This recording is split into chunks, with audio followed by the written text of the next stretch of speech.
mood. Oh my God, the sunshine outside is a big mood. I want those anvil clouds to come this way and just drench us in thunder and lightning and tornadoes. Is that bad? No. Good storm. I mean, need a good storm. tornadoes. I would be. That's terrible to say. I was going to say I'd be okay with the tornadoes taking away that apartment complex, but that's rude. That's hateful. That's only for my. I mean, visual. I can think of some individual people I'd like a tornado to take out, but not just wholesale. Not just a whole bunch of people that I don't know. No, I don't want those people to be hurt. I would like them to be relocated.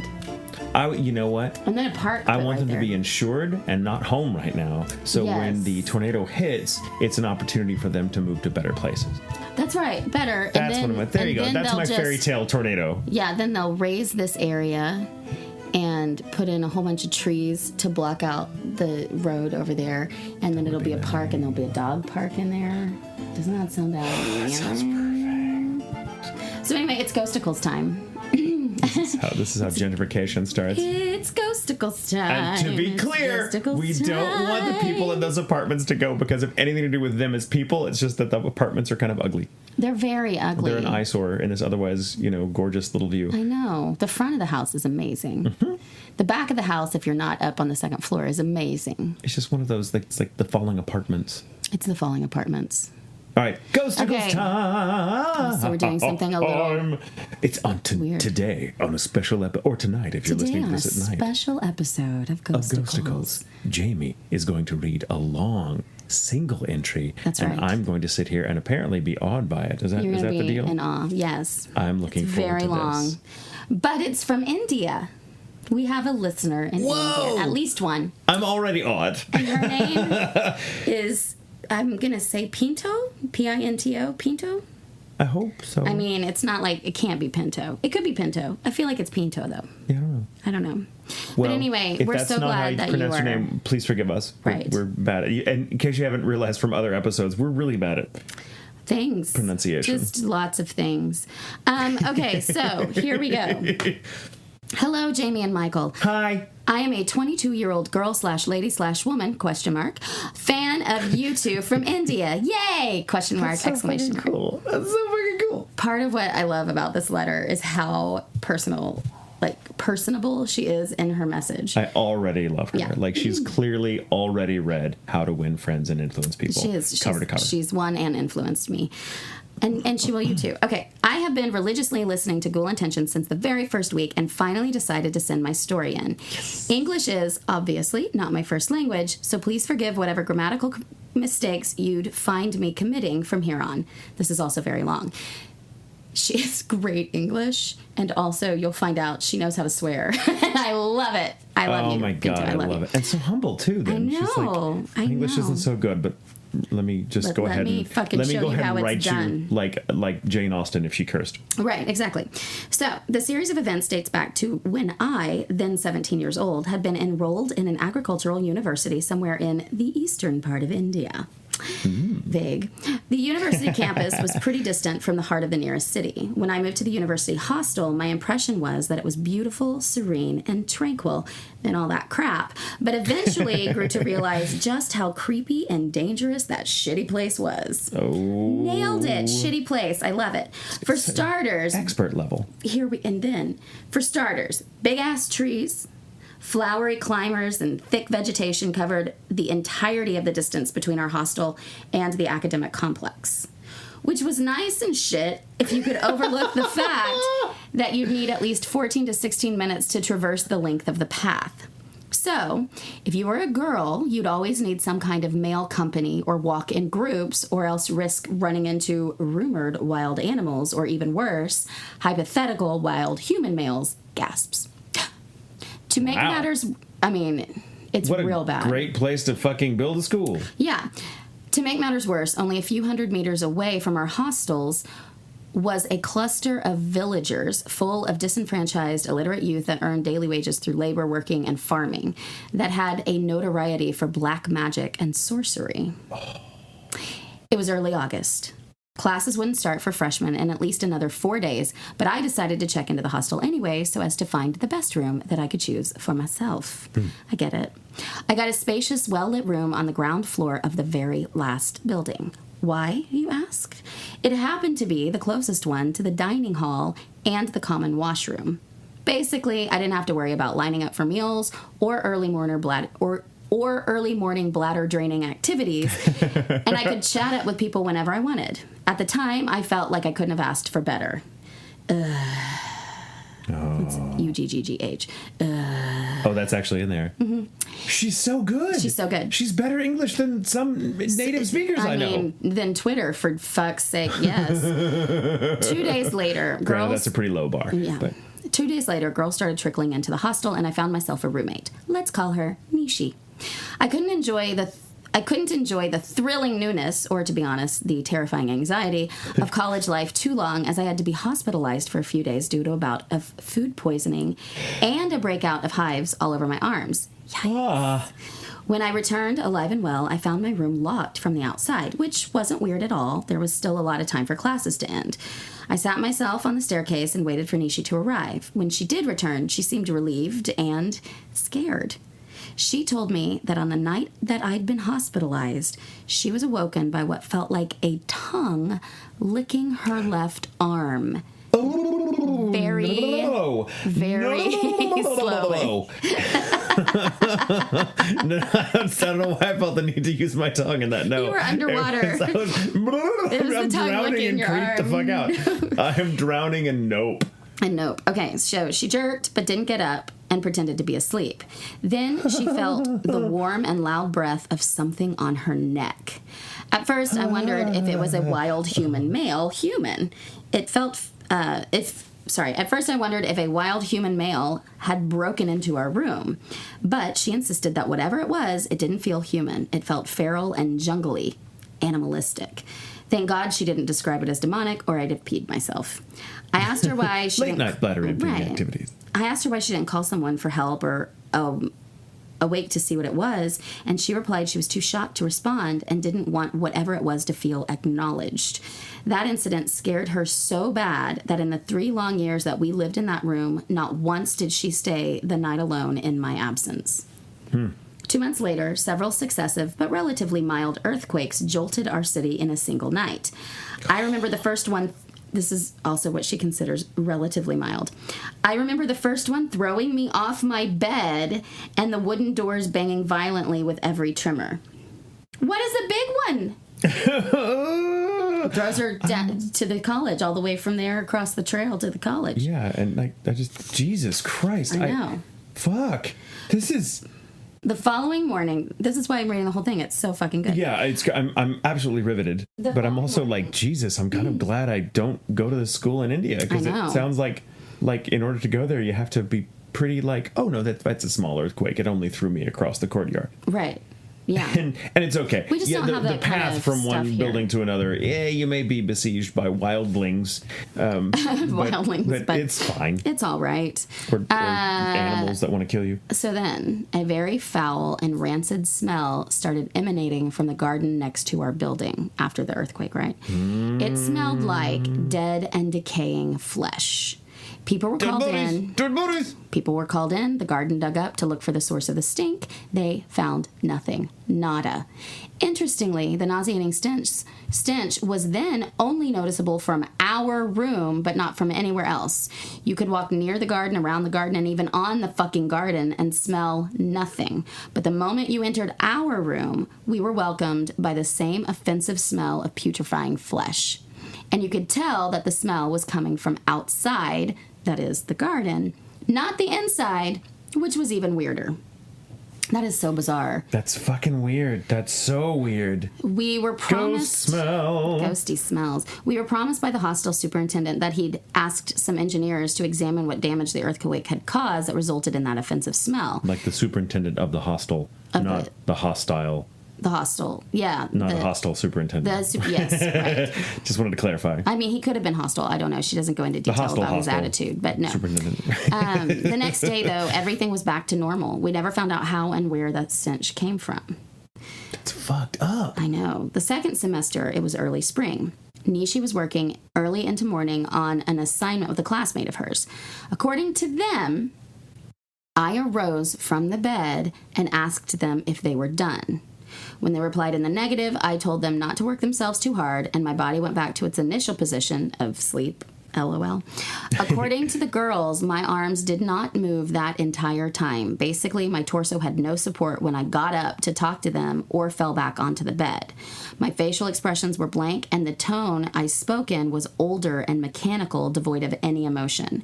Nishi said it looked like something had taken control over my body. I don't remember that happening at all. I don't remember anything from that exchange. If she didn't have that terribly freaked out classmate to back her up, I'd have thought she was making shit up.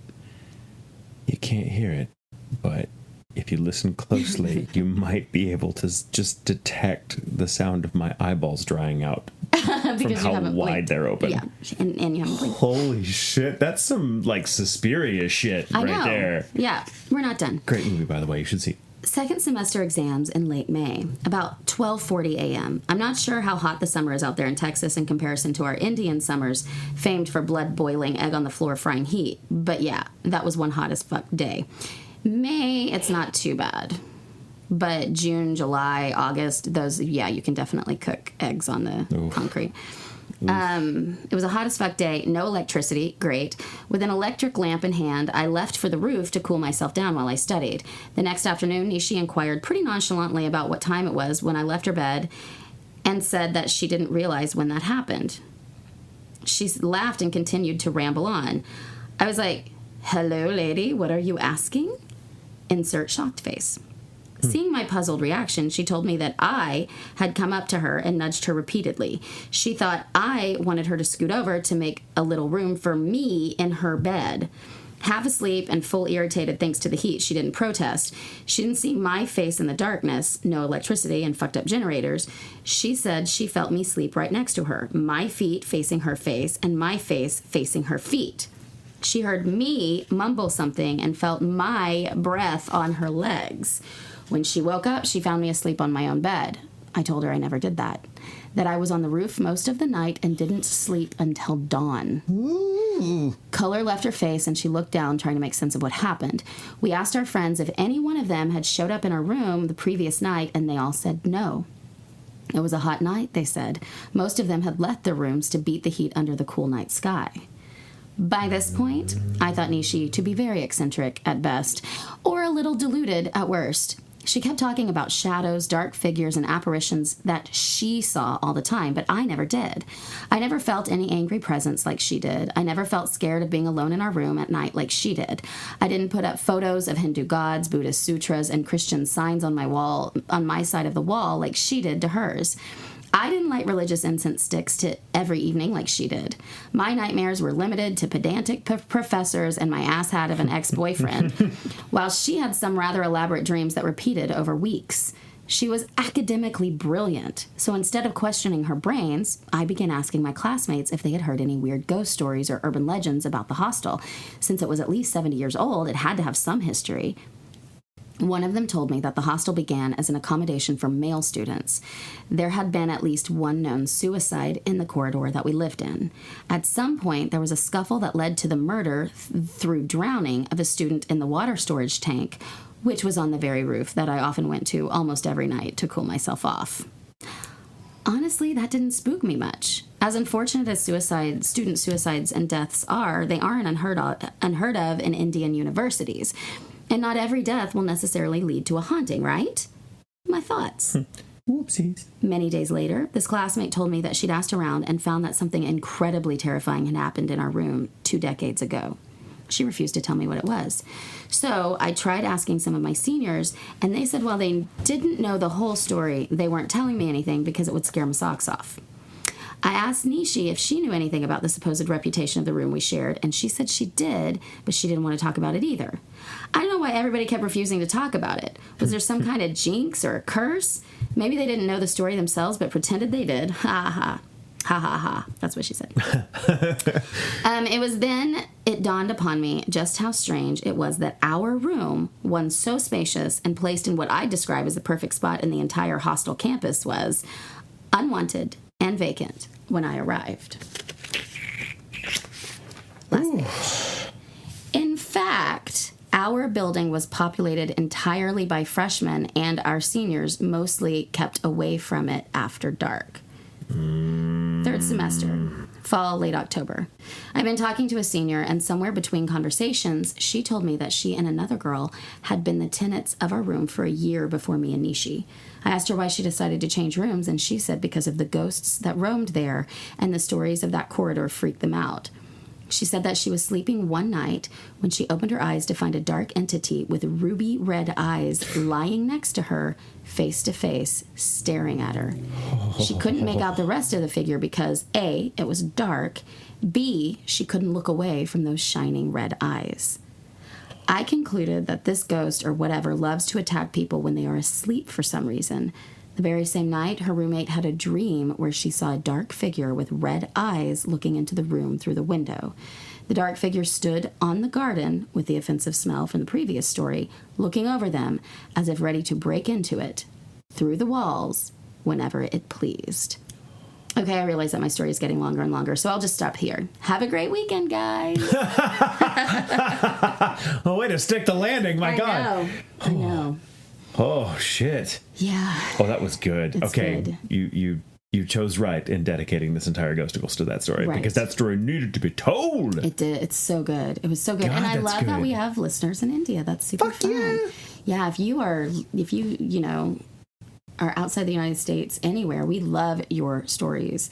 We've told several from England. Have we still? I know we have a lot of Australian listeners. I don't know if we've heard any stories. I can't think right now, but I love it. That's it's so fucking cool. We had a lot of fans in Yorkshire where I was last weekend. That's cool. Quite a few. That's very cool. Oh, what a great story! What a terrifying story! Terrifying. Can you imagine? Good. And I love though that she's just like. I mean, I never really got freaked out. She's like, I mean, that's whatever. We need to do like a special episode on college hauntings. We should. Because I feel like... I mean, there's so many. Yeah. Every time you look. There was one in Hawaii that a listener sent in. There was a library at OU. There was a library at OU. I mean... Well, and I mean, especially some of these older colleges, and that's just in the United States. Mm-hmm. They're, overseas, there's just so many old ones. Or universities that used to be something else. Yeah. And I also say, especially churches that are turned into something else, when you do that big of a change and you don't change the energy within the space, it can really invite some crazy stuff. It's happened to a lot of those old churches in Scotland that are built on old pagan sites. Yeah. They tried to appropriate, and it's they're like, no, we're gonna go ahead and be haunted. Thank you. Thank you, bye. Did you have any ghosties while you were...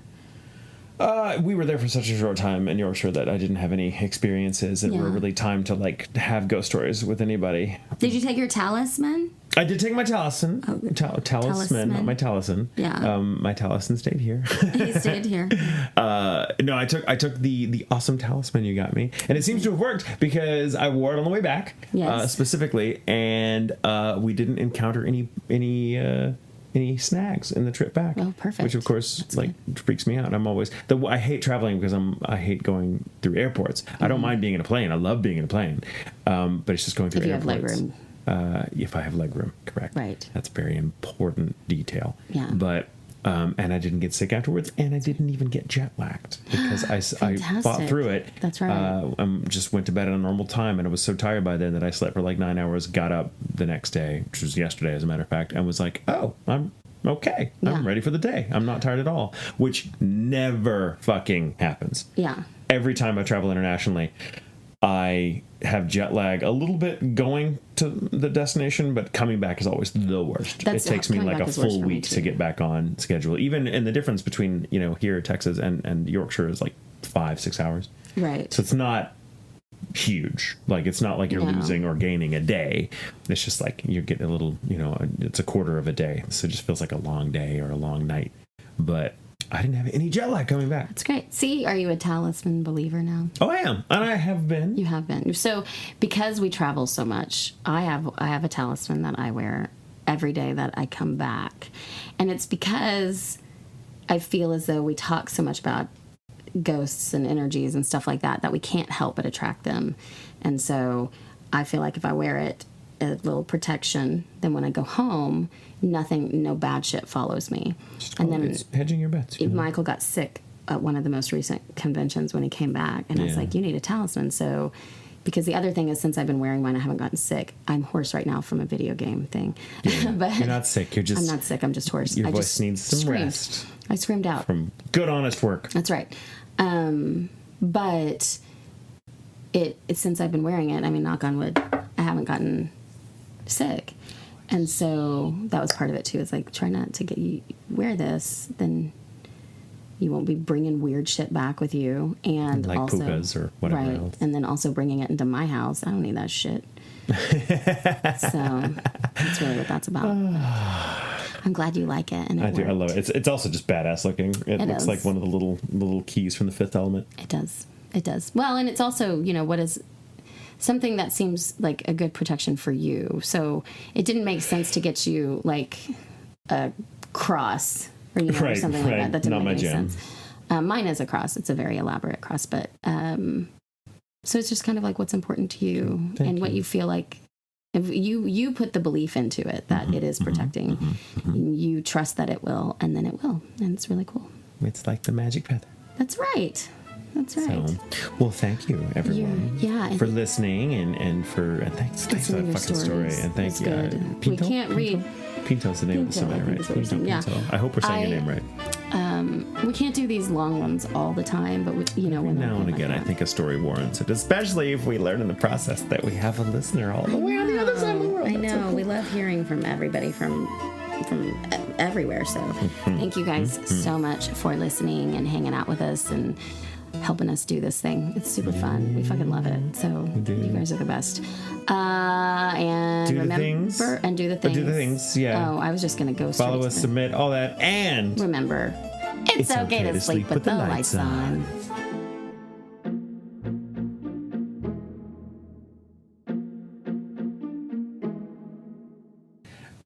My mom was asking, like, what's the thing you use to secure Genji in the car? Because Izzy just ate through her little seat, and I'm like, we just use a little seatbelt strap. Oh, I got you. For him, and I was like, I just slam on the brakes real hard and let him fly forward a couple of times, and then they figure that shit out. Is that not right? Is that harsh?